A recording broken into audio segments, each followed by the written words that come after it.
السلام عليكم، كيف حالكم وأحوالكم؟ إن شاء الله تكونوا على خير. شارك معكم فيديو جديد عبارة على شكل آخر كيدخل في سلسلة المعسلات. شكل بسيط وراقي. كيف كتلاحظوا حتى هو بدوره خدمناه بالكنافة. الحمد لله الكنافة دخلت المطبخ المغربي. الحمد لله هي متواجدة في السوق. مباشرة ندوزو للمكونات. كنحتاجو الكنافة يعني قدر اللي غادي نخدمو به. كمية ديال في حدود تقريبا 500 غرام ديال الكاوكاو اللي في السخنة وقلينا في الزيت وهرمشناه. يمكن لينا نعوضوه باللوز على حسب المعسلات اللي عندنا. مثلا الا كانت هاد المعسله بالكاوكاو الاخرى نديروها باللوز او العكس. وكميه ديال انصاف الكركاع وزبده سبيسيال اللي ذوبنا اللي هي غندهنوا بها. كيف كتلاحظوا انا غنخدم هاد الشكل في المول ديال لي تويل. غناخذ الكميه ديال الكنافه يعني ديك الخصلات نحاول ناخذها. كل ما كانت الكنافه طريه كيسهل لنا الخدمه ديالها صراحه. صافي كنحاول نفرش الخصلات ديال الكنافه في المول اللي غادي نخدم فيه. هاد المول الحمد لله راه متواجد. المول راه قديم، هذا راه ماشي عاد ديزاين ديالو عاد جديد، لا. كنا خدمنا به هذه 15 عام ولا اكثر. انه هذا هو المول اللي كنا خدمنا فيه المملحات لي تويل لي غاتو صواغي، خدمنا فيه شحال من حاجه. كيف نرجعوا للوصفه ديالنا. كيف كتلاحظوا كنفرشوا الكنافه في المول ومن بعد كنهزوا يعني باطراف الاصابع الكميه ديال اللوز اولا ديال الكاوكاو على حسب باش خدمنا. يعني نوعوا الحشوات ديال الكنافه كل وحده باش نديروها. مثلا انا هذه خدمتها بكاوكاو.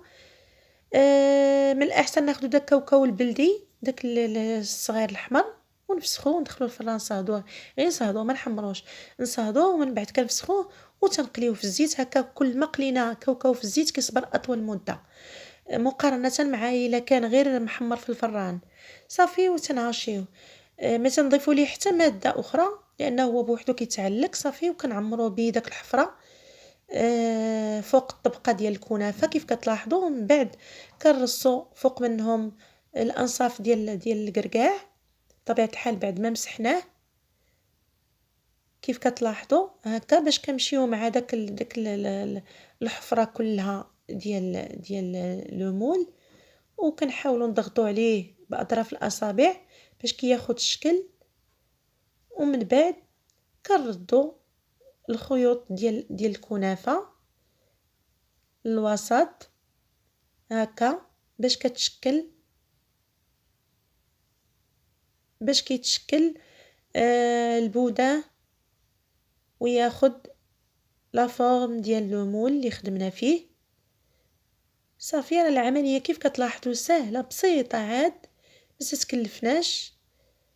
للاشاره المقطع ديال الزبده وربما ما تصورتش ولكن كيف كنفرشوا الكنافه تنقطروا شويه الزبده غير بالاصابع اللي ذوبنا بطبيعه الحال وضروري ومؤكد تكون سبيسيال.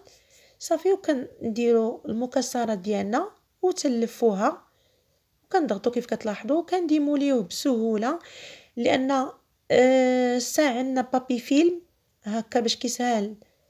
حتى ولا هو بلا ما نديروا البلاستيك راه سهل في الديمولاج. ولكن باش ما تخرجش لينا هذوك لي بودا باش ما يخرجوش يعني كيف كنقولوا الخصلات ديالهم يعني واقفين اولا مشوكين. البلاستيك تيساعدنا اكثر. كيف كتلاحظوا دائما تنفرشوا الكنافه تنرشوا بالزبده سبيسيال وكناخذوا يعني القياس اللي غادي يهز لينا ديك الساقيه ديال اللومول. يعني ديك الحفره كلها نحاولوا نعمروها مزيان مزيان. صافي حتى كنكملوا الحشوه كلها كيعمر هذاك لوبودان. يعني العمليه كيف كتلاحظوا جد بسيطه ما كتكلفناش حتى حاجه. نقدروا حنا جالسين وتنخدموها يعني ما كنحسوا حتى كنلقاو راسنا راه كملنا لي بودان كلهم ويكفي انه كيطيبوا كيتعسلوا صافي. هذه هي الوصفه كيف كتلاحظوا. صافي دائما كنطرفوا الجوانب كنجيبوهم الوسط هكا من الجوايه بجوج صافي وكنديموليوه بالشكل اللي كتلاحظوا. الا لاحظتوا اغلبيه ديال الوصفات ديال المعسلات خدمناها بالكنافه. الاسباب لان الكنافه الحمد لله سهله في الخدمه. كيف كتلاحظوا على الوصفات كلها الكنافه كتكون سهله في الخدمه، يعني اي واحد يقدر يخدمها، ما غاديش يخاف من العجينه مثلا، اولا الورقه كتقطع عليه، اولا بات فيلو مثلا كتقطع، اولا ما لقاهاش متواجده وهكا. وثاني حاجه لان الحمد لله ولات متواجده. باغ كونطخ قبل ما كانتش، كانت قليله في السوق، وعاد بالتالي الثمن ديالها ولا في المتناول ماشي كيف قبل. صافي وكندخلو داك لي بودان الفران، يعني ناقص راه في ساعه كطيب ردو معاها البال. صافي وهي سخونه تنسقيوها بالكميه ديال العسل، هي كتشرب الاشاره كتشرب العسل.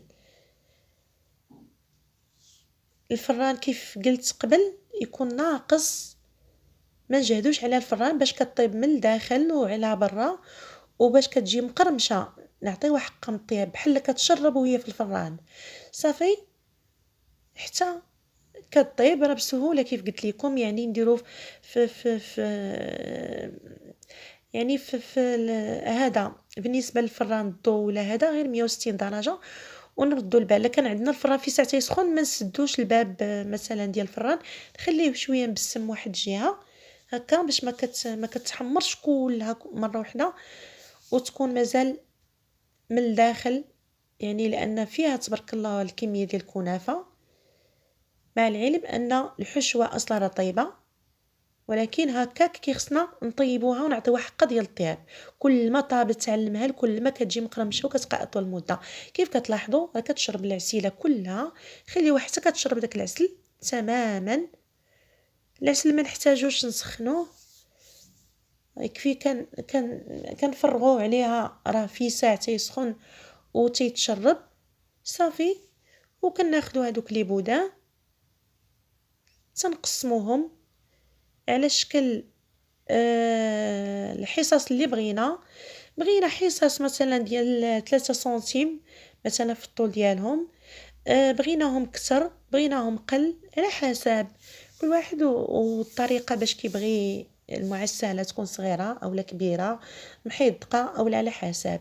للاشاره هاد لو مول راه تقريبا الطول ديالو 40 سنتيم على 4 سنتيم في العرض، راه متواجد في المتناول. ما عرفتش شحال داير دابا حاليا، ما غيديباسيش داك 20 درهم ما نظنش.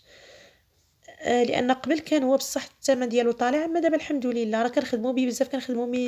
كنخدموا به المملحات الصغار، نخدموا كي قلت لي غاطو صواغي كيجيو رائعين فيه بزاف بزاف ديال الاستعمالات كنخدموهم بهذا اللومون. ويمكن لينا نخدموا حتى في داك اللومون ديال لي تويل، داك اللي كتكون عنده دوك الساقيات صغار شويه، قل من 4 سنتيم في العرض، راه تيكونوا يمكن 3 سنتيم. كيف قلت كيكون فيه يمكن 3 سنتيم في العرض، وتتكون فيه بزاف ديال الحفر، يعني بزاف ديال لي بونان شكلهم مره واحده ونبريسيوهم هكا ونديمو ليهم كيجيو الحجم ديالهم صغير ومحيدق. اللي بغاهم شويه عراض يخدم في هذا اللومون اللي كيف قلت قبل 40 على 4 هكا. صافي وتنديروهم في الكيسات، لان الكنافه باش ما تحتحتش ديك الطريقه كنحافظوا عليهم وبالصحه والراحه.